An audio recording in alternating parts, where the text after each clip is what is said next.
Hulala. Janine, tinawag ng Mrs. Rosales. Ekunin, genuine na. Nga ba ang pagmamahalan?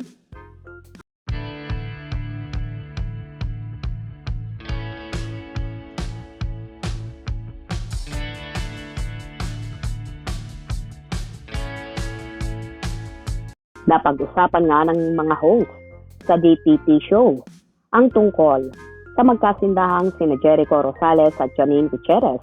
Na ayon pa nga sa mga host na ito, nung nakasama at nakaharap nila ang dalawa sa naging finale MediaCon ng Lavender Fields.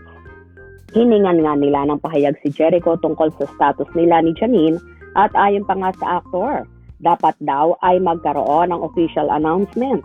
At tinanong daw ng aktor kung natanong na nila si Janine at kung ano ang sabi ng dalaga sa naturang bagay na yon. Nasagot naman ng press people ay hindi nila natanong si Janine at kailangan daw na si Eko ang magsabi at magmula dahil siya daw ang lalaki. Ang sagot nga ni Eko, basta happy daw sila sa isa't isa at masaya daw siya kapag kasama niya ang actress at ganun din daw ang dalaga kapag kasama siya.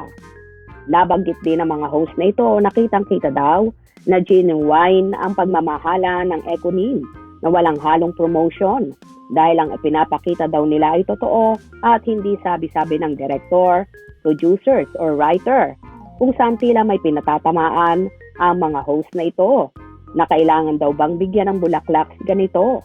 Dapat daw sa blessings ng bahay nito ay nandun siya at magpapadala ng mga flowers.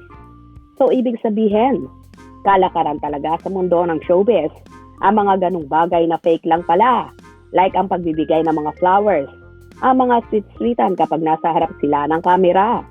Sa pagkakataong ito, sino kaya ang tinutukoy nila at pinariringgan na scripted lang ang lahat ng ginagawa?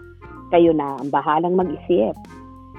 Ang sabi niya, what matters is I like being with her and she likes being with me. I think the is at her happiness with Eko. Nakakapag-cute ka dito, di ba? May pelikula kayo, chuchu, di ba? Ay, kailangan sa birthday niya, ha? Magbigay ka ng flowers, ha? Ay, kailangan sa house blessing ng ano niya, ha? Pumunta ka doon, chuchu, you should be seen. Kilala mo yun? Samantala, napag-usapan din ng mga host kung pakakasalan na nga. Kaya daw ba ni Eko si Janine at natanong ng isang host kung annulled na ba ang aktor sa dating asawa nitong si Kim Jones. At ang sabi naman ng isa ay annulled na. Naniniwala naman sila na sa kasalan na mauuwi ang Ekunin kaya tinawag nga niyang Mrs. Rosales na ang dalaga. Oo, yun na. Si Janine ang next. Mrs. Rosales. Diba? Oo, diba? They make a perfect pair. Nabanggit din ng mga host na botong-boto si Lot de Leon at ang pamilya ng actress kay Eko dahil nga pinaglalandakan at very proud ang actor na isang bulat sa lahat kung gaano niya kamahal si Janine at handa siyang tayuan ito. Na ikinasaya naman ni Lot na bilang ina daw, masarap sa feeling kapag ibinabandera ang anak mo na mahal siya at malinis ang intention niya dito na tila may pinatatamaan din si Lot sa puntong yon. Kaya naman marami ring funny ang nag-react dito.